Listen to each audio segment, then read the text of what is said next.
আসসালামু আলাইকুম ওয়ারাহমাতুল্লাহি ওয়াবারাকাতুহু। আজকের এই ভিডিওতে আমরা পবিত্র কোরআনের প্রথম সূরা আল ফাতিহার বাংলা অনুবাদ শুনব। এটি ৭ আয়াতের একটি সূরা যাকে কোরআনের মূল বা উম্মুল কিতাব বলা হয়। অনুবাদ অংশ শুরু করছি আল্লাহর নামে, যিনি পরম করুণাময়, অতি দয়ালু। সমস্ত প্রশংসা আল্লাহর জন্য, যিনি সকল জগতের প্রতিপালক, যিনি পরম করুণাময়, অতি দয়ালু, যিনি বিচার দিবসের মালিক। আমরা একমাত্র তোমারই ইবাদত করি এবং একমাত্র তোমারই সাহায্য প্রার্থনা করি।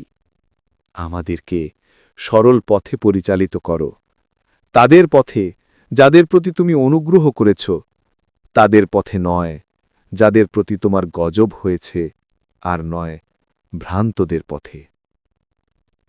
প্রিয় দর্শকবৃন্দ, এটাই ছিল সূরা আল ফাতিহার বাংলা অনুবাদ। এই সূরা আমাদের প্রতিদিনের নামাজের একটি অপরিহার্য অংশ।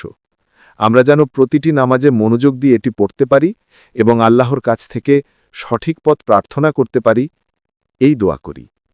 যদি ভিডিওটি ভালো লেগে থাকে তবে লাইক, কমেন্ট এবং শেয়ার করতে ভুলবেন না। আর কুরআনের আরও অনুবাদ ও ইসলামিক কন্টেন্ট পেতে আমাদের চ্যানেল সাবস্ক্রাইব করুন। আল্লাহ আমাদের সবাইকে সঠিক পথে পরিচালিত করুন। আসসালামু আলাইকুম ওয়া রাহমাতুল্লাহি ওয়া বারাকাতুহু।